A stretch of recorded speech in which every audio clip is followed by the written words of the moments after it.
में हमें वहीं से दिखाया जाता है जहाँ पे हारिम बोलती है कि तुम जिनों के फादर हो। और ये बात सुनकर तो गुनवा एकदम शॉक हो जाता है। तभी वो सोचता है जब जिनू उसके साथ था और वो जिनू के बारे में सोचने लगता है कि जिनू मेरा बच्चा है।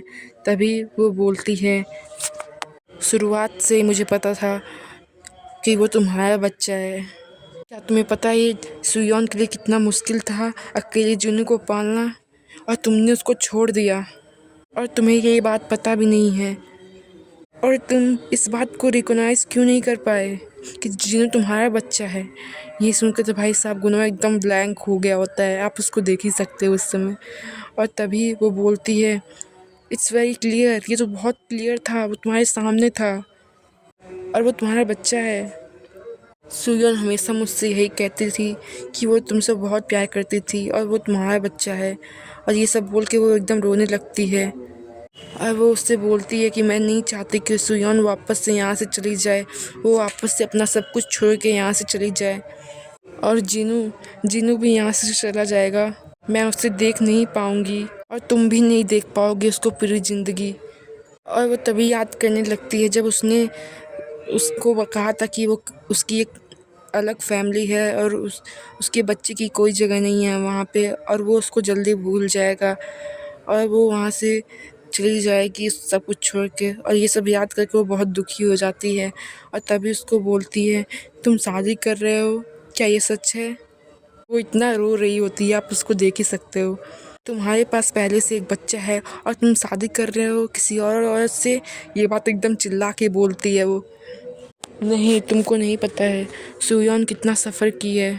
तुम्हें कभी नहीं पता था, तुम्हें कभी नहीं पता था कि तुम्हारी वजह से वो कितना सफ़र की है। प्लीज़ अब उसको और सफ़र ना कराओ, प्लीज़ उसको वापस यहाँ से मत जाने दो। ये सब सुनकर तो गुनवा एकदम शॉक वहीं पे बैठा हुआ रहता है। और तभी वो बोलता है, क्या तुम जो ये सब बोल रही हो ये सब सही सच्चाई है? भी हारिम गुस्से से बोलती है, क्या तुम मुझे पागल समझ रहे हो जो मैं तुमसे ये सब बात करूँगी? तभी वो बोलती है, हाँ सुयोन, वो तुम्हारे बच्चे की माँ है और तुम उसके बाप हो। वो एकदम गुस्से से बोलती है। तभी वो बोलता है, हान सुयोन, और वो उससे पूछता है वो कहाँ गई है अभी। तभी हमें हॉस्पिटल का सीन दिखाया जाता है जहाँ पे सुयोन आई होती है दादी माँ से मिलने, और वो दादी माँ के रूम में जाती है और देखती है दादी माँ सोई होती हैं। तभी वो बोलती है, दादी माँ मैं आपको देखने आई हूँ।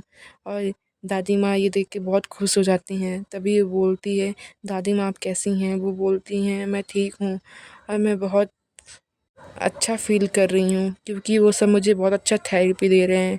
तभी वो बोलती है, दादी माँ क्या आपने खाना खाया?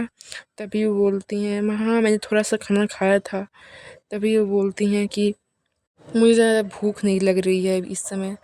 तभी वो बोलती हैं, दादी माँ क्या आप ठीक हैं? क्या आप खाना खाएंगी? अगर आप ज़्यादा खाना खाएंगी तो आप ज़्यादा स्ट्रांग बनेंगी। और वो उनको खाना निकाल के देने लगती हैं और दिखाती हैं कि मैंने क्या बनाया है।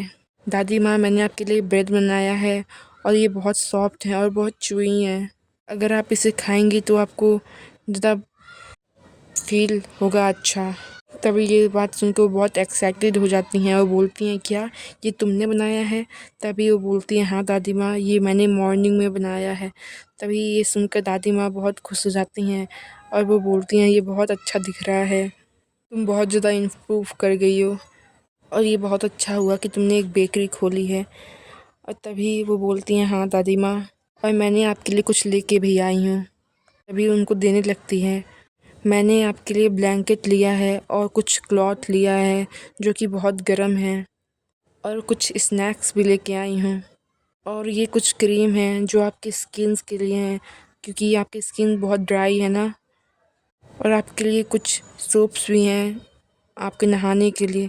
तभी दादी माँ बोलती हैं, सुयोन तुम ये सब क्यों लेके आई हो? क्या तुम कहीं जा रही हो? और सुयोन ये सब सोचकर और सुनकर एकदम उदास हो जाती है। तभी वो बोलती है, दादी माँ मैं आपसे रिक्वेस्ट करती हूँ, प्लीज़ दादी माँ आप अपना विल चेंज कर दें। तभी ये दादी माँ सुनकर अपना मुंह दूसरी जगह घुमा लेती हैं और बोलती हैं, मैंने तुमको पहले ही कहा है कि मैं अपना विल नहीं चेंज करूँगी। ये सब तुमको गुनवा ने करने को कहा है ना।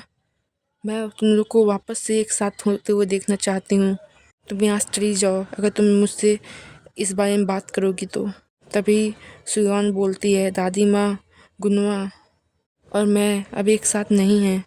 ये सुनकर दादी माँ एकदम शॉक हो जाती हैं और बोलती है, हमने 5 साल पहले ही डिवोर्स ले लिया है और मैं आपको ये बात बताना चाहती हूँ कि सभी लोग हमारे मैरिज के खिलाफ थे, लेकिन आप ही सिर्फ मुझे एक्सेप्ट किए और मैं ये बात कभी नहीं भूल सकती। और गुनवा ने कुछ गलत नहीं किया है, ये सब मेरी गलती है कि मैंने ये सब ऐसे ख़त्म किया। और दादी माँ उसको देखने लगती हैं और वो तभी बोलती है, दादी माँ, मैं गुनवा के साथ अब और नहीं रह सकती। गुनवा को अपनी एक न्यू लाइफ स्टार्ट करने दें और प्लीज़ आप अपना विल चेंज कर दें और मुझे यहाँ से जाने दें। तभी दादी माँ ये सुनकर बहुत उदास हो जाती हैं।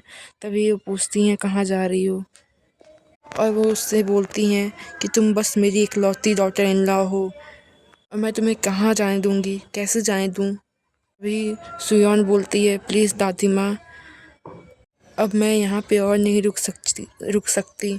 अगर ये सब ऐसे चलता रहा तो मैं इसको हैंडल नहीं कर पाऊँगी। तभी दादी माँ की आंखों में आंसू आ जाते हैं और वो उससे बोलती हैं, सुनो, मुझे पता है तुम गुनवा को प्यार करती हो, तो तुम उसके साथ क्यों नहीं रह सकती? भी वो रोते हुए बोलती हैं, हाँ दादी माँ, यही तो रीज़न है, मुझे यहाँ से जाने दे। अगर मैं उसके साथ रही तो मेरे साथ वापस से वही सब हो जाएगा। मैं फिर से उसको प्यार करने लगूँगी और मैं अपने आप को नहीं रोक पाऊँगी। तभी दादी माँ बोलती हैं, नहीं, सुयान बोलती है, दादी माँ, अगर सच में आप मेरी केयर करती हो तो प्लीज़ मुझे यहाँ से जाने दें। मैं आपसे भीख मांगती हूँ, प्लीज़ मुझे यहाँ से जाने दें। तभी वो उस रूम से बाहर आ जाती है और वो बहुत रो रही होती है। वो पूरा काँप रही होती है और सोचती है, मैं वहाँ पे और नहीं रुक सकती थी, इसलिए बाहर आ गई। मुझे जीनू को लेना चाहिए और यहाँ से चले जाना चाहिए अभी के अभी। और वो वहाँ से जाने लगती है। तभी उसके सामने देखती है और वो पूरी शॉक हो जाती है क्योंकि वहाँ पे गुनवा खड़ा होता है।